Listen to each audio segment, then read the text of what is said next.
video, we're going to talk about Google Play Store listing and what are the best practices and how to get more installs for your app. Once you have an app developed, the next step you do is to upload the app to Google Play. And here's a brief overview of what are the basic requirements we need to do to ensure we get the best Google Play listing out there and we can get the most number of installs. So, first thing you need to know, you need to have graphics and you need to keep your app's key features, the benefits of your app in mind, and choose graphics and write content for your store listing. And here are some tips on how you can write the best content. Your app store listing is the first opportunity your users get to make the lasting expression on them, and that's what they are going to read to decide if they should click on the download button or not. And in order to do that and to ensure and encourage them to click on the download and install the app, you need to make sure you have a very, very nice Google Play Store listing. A detailed, a complete, and a compelling one that will tell them exactly what the app is and why they should click on download. So, in order to do that, you need to make sure that you set up your Google Play Store listing correctly. So, after you upload your app or game to the Google Play console, you need to navigate to the store presence and ensure that you add all the required uh, details about your app, such as app description. You need to enter a short description and a full description. And when you do these things, make sure your short description is very short and the users can understand what is the biggest benefit of your app from the short description. And similarly, when you write the full description, make sure it's concise, and because the users will most likely only read a few sentences. Even if you have a lot of text, they're not going to read all of it, so they'll probably read one paragraph, if at all, like a small few couple of sentences. So make sure your full description is also concise but a little bit more detail oriented than the short description. And stay focused on what makes your app or game great, right? You need to highlight features the users will love, and don't repeat yourself what is in your short description in the long description. Try to take advantage of the extra space you're getting and the extra characters and make it a little more detail oriented and different from the short description, so that if you were not able to capture them when they read the short description, hopefully you can get them after they read the long description, right? The next thing you want to do is graphics, right? It's very important to create a consistent brand experience for your users.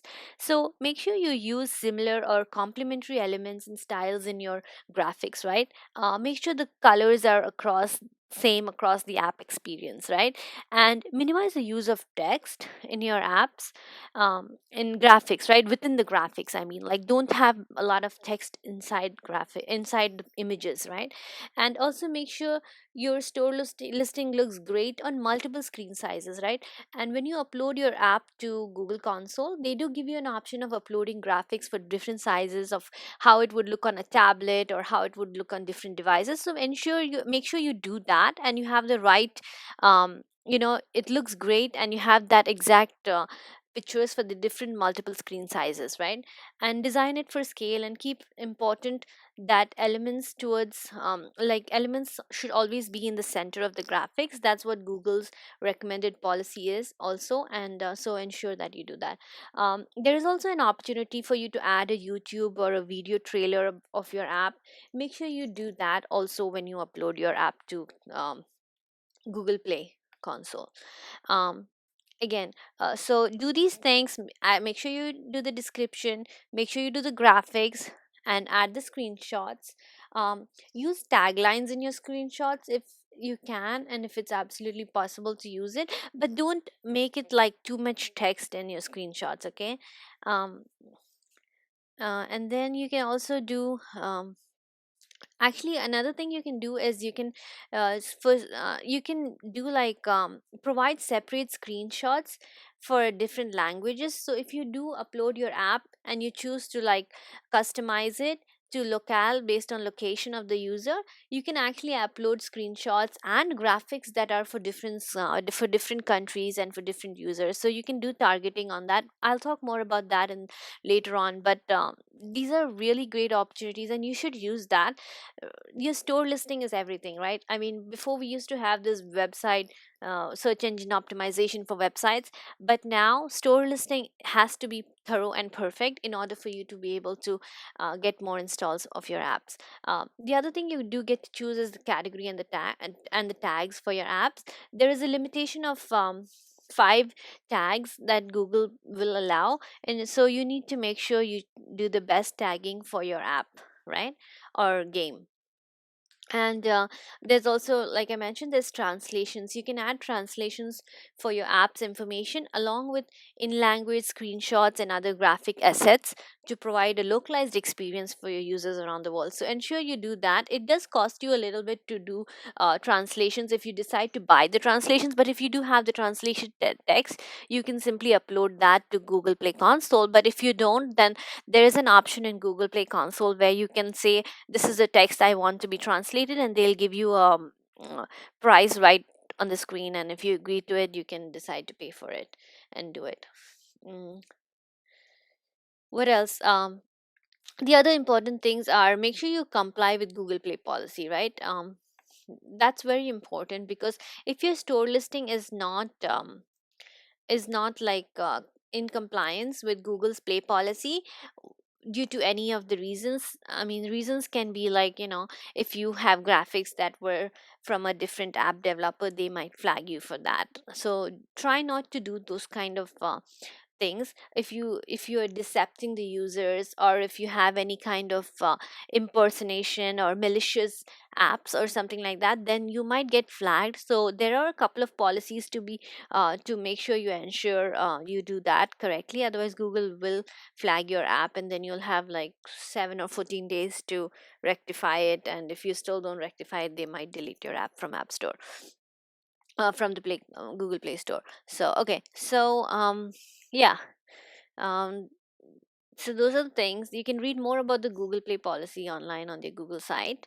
um, and you also need to select audiences and content settings, right? What that means is you can you know uh, what you need to do is you can provide the target age groups for your app. So you could go to the Google Play console, and you can select what is the targeted audience, um, and and provide some app details. They will ask you to fill out a form, which will identify what is your you know about your apps. And if you do have ads in your app, make sure you use certified ad SDKs. If you serve ads, you have to in your app, or and your target audience is children, then you must use the Google Play certified ad SDKs.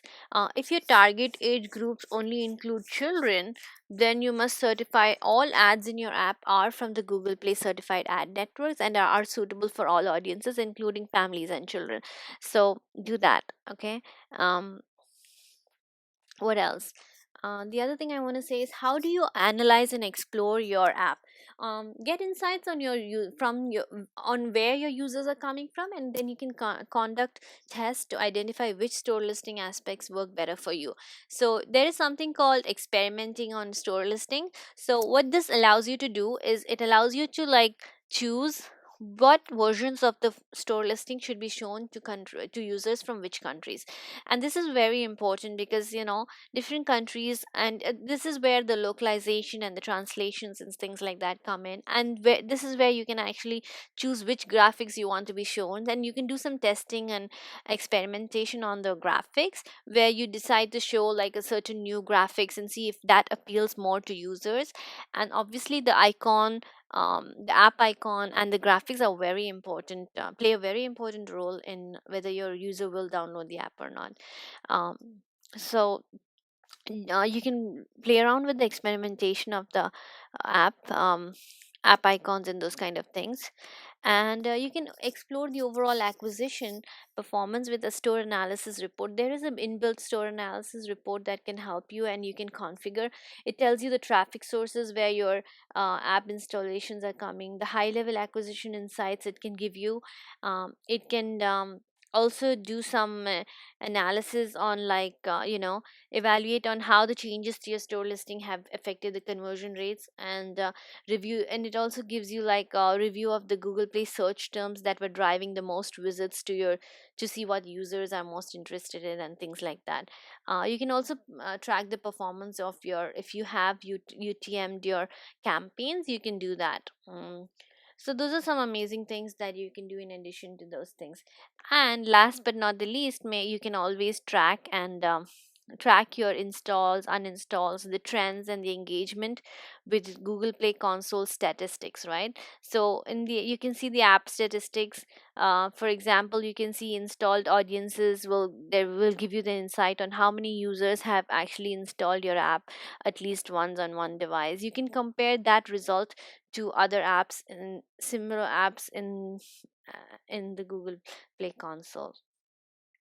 um, there are many user metrics. There are metrics pertaining to users, in terms of, like, have they installed the apps, and engagement metrics are there. How many users are daily active users, how many users are using for 30, 28 or 30 day 30 days, the apps, they're still using the apps, and what are the growth rates per month and things like that. You can definitely see that in the app statistics report.